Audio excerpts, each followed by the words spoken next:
क्या आपने कभी कोई ऐसा गेम खेला है जिसका एंड कर पाना बिल्कुल नामुमकिन हो?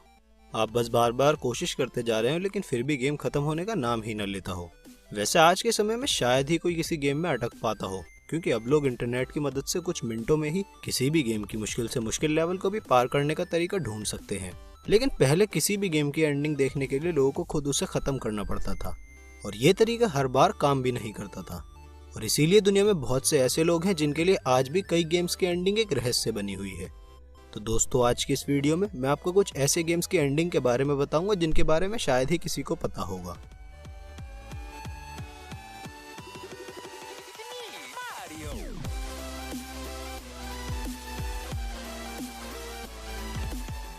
Number 1, flappy bird. Flappy bird को एक वियतनामी गेम डिजाइनर और डेवलपर डोंग युएन ने बनाया था। डोंग के इस साधारण से गेम ने पूरी दुनिया को कुछ हफ्तों में ही अपना दीवाना बना लिया था। डोंग का कहना है कि वो शुरू में अपने गेम का नाम फ्लैप फ्लैप रखना चाहते थे, लेकिन उस नाम से पहले ही एक गेम बना हुआ था, तो उन्होंने अपने गेम का नाम फ्लैपी बर्ड रख दिया था। डोंग को इस गेम को बनाने में सिर्फ कुछ दिन का ही समय लगा था, और इसीलिए उन्हें बिल्कुल भी उम्मीद नहीं थी कि उनका ये सिंपल सा गेम लोगों को इतना ज्यादा पसंद आएगा।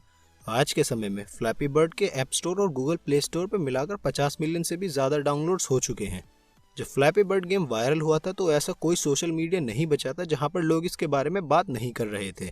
कई लोगों का मानना था कि इस गेम का कोई एंड ही नहीं है और इसे बस लोगों के पेशेंस लेवल को चेक करने के लिए बनाया गया है। लोग इस गेम से बहुत जल्द ही चिढ़ तो जाते थे, लेकिन फिर भी वो इसे खेलना बंद नहीं कर पाते थे। कई यूजर्स ने इस गेम को खत्म करने की बहुत कोशिश करी थी और उनमें से ही कुछ लोग इसको खत्म करने में कामयाब हो भी गए थे, लेकिन इस गेम की एंडिंग लोगों को कुछ खास नहीं लगती है। जब गेम में 999 पॉइंट पूरे हो जाते हैं तो फ्लैपी बर्ड के सामने मारियो आता है और गेम वहीं पर एंड हो जाता है। अब जरा सोचिए कि वो इंसान कितना डिसअपॉइंट हुआ होगा जिसने इस गेम को एंड करने में इतनी मेहनत करी होगी। Number 2, Pac-Man. अगर बात करें क्लासिक आर्केड गेम की तो उनमें सबसे ज्यादा मशहूर गेम है पैकमैन। पैकमैन को जापानीज गेम कंपनी नेमको ने साल 1980 में लॉन्च किया था। ये एक सिंपल सा गेम है जिसमें एक प्लेयर को एक कंट्रोलर की मदद से लेवल में दिख रहे सारे डॉट्स खाने होते हैं, और उन डॉट्स को खाते हुए ही पैकमैन को अपने एनिमीज, जिन्हें घोस्ट कहा जाता है, से भी बचना होता है। हर घोस्ट के मूव करने के पैटर्न अलग अलग होते हैं, कोई बहुत तेज चलता है तो कोई थोड़ा हल्के। गेम की हर लेवल क्लियर करने के बाद गेम और भी ज्यादा मुश्किल होता जाता है। जो लोग भी पैकमैन खेलते हैं उनका कहना है कि ये 21वीं लेवल तक बहुत आसान होता है, लेकिन उसके बाद सभी घोस्ट बहुत तेजी से मूव करने लगते हैं और गेम बहुत ज्यादा मुश्किल हो जाता है। ज्यादातर सभी लोगों का मानना है कि पैकमैन में सिर्फ 255 लेवल्स हैं और 255वीं लेवल को पार कर पाना नामुमकिन है, लेकिन इस गेम के एक्सपर्ट प्लेयर बिली मिचेल ने एक बार कुछ घंटों तक लगातार गेम खेलने के बाद लेवल 255 को भी पार कर लिया था और वो लेवल 256 पर पहुंच गए थे। लेकिन जब वो लेवल 256 पर पहुंचे तब उन्हें पता चला कि उस लेवल पर कोई प्रोग्रामिंग मिस्टेक थी, जिसके बारे में पैकमैन के डेवलपर्स को भी नहीं पता था।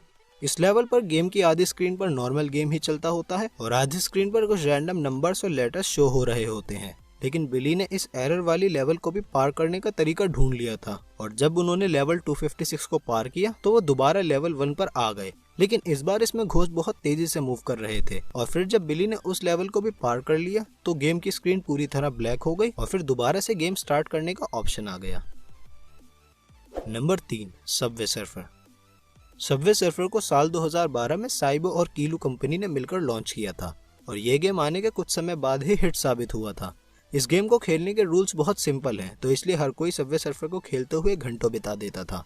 गेम में एक प्लेयर होता है जो एक पुलिस वाले से बचकर भाग रहा होता है और भागते हुए ही उसे कॉइन्स कलेक्ट करना होते हैं और साथ ही अपने रास्ते में आने वाले ऑब्स्टिकल से भी बचना होता है। हालांकि देखा जाए तो सबवे सर्फर से भी 1 साल पहले टेम्पल रन गेम लॉन्च हो चुका था, लेकिन लोगों ने तब उस गेम पर इतना ज्यादा ध्यान नहीं दिया था।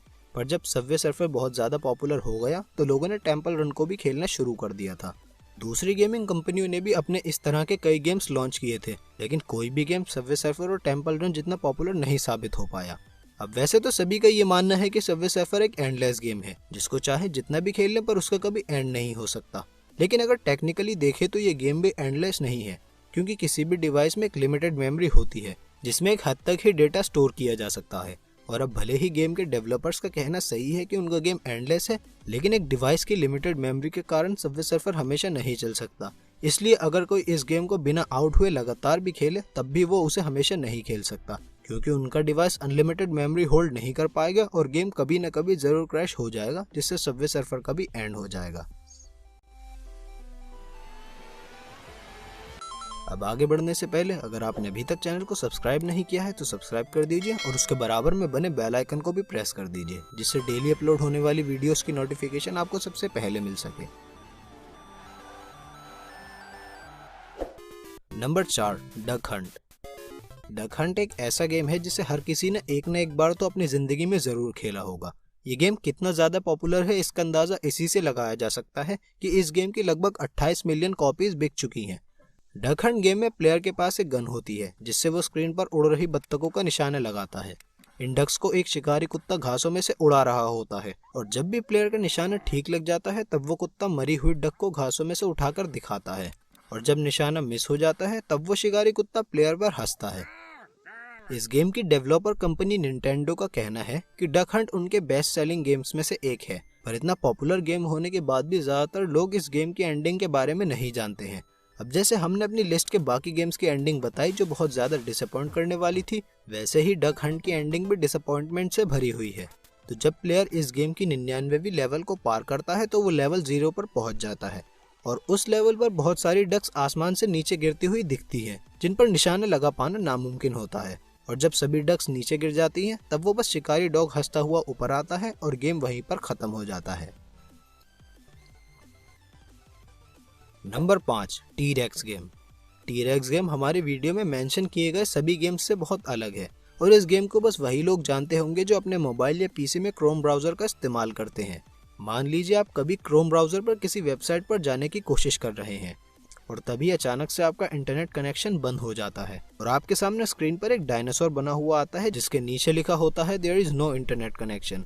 अब बस यहीं से टी-रेक्स गेम की शुरुआत होती है। मोबाइल और डेस्कटॉप पर इस गेम को खेलने के तरीके अलग अलग हैं। मोबाइल पर यूजर को उस टी-रेक्स पर टैप करना होता है जिससे गेम शुरू हो जाता है और वहीं पीसी पर गेम शुरू करने के लिए स्पेस बटन को दबाना पड़ता है। इस गेम को खेलना बहुत आसान है। जैसे फ्लैपी बर्ड में बर्ड खुद आगे बढ़ती है, उसी तरह से टी-रेक्स गेम में टी-रेक्स खुद आगे की ओर बढ़ता है और बस यूजर को टैप करके या स्पेस बटन को दबाकर डायनासोर के रास्ते में आने वाले ऑब्स्टिकल्स के ऊपर से कूदना होता है।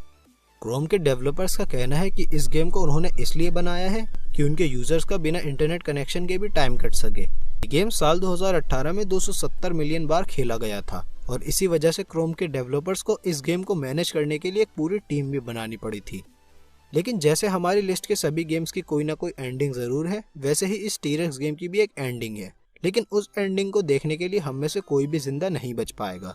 दरअसल टी-रेक्स गेम के डेवलपर्स का कहना है कि उन्होंने इस गेम के कोड्स को बहुत क्रिटिकल तरीके से लिखा है और इसी वजह से इस गेम को एंड करने में लगभग 1,70,00,000 साल लगेंगे।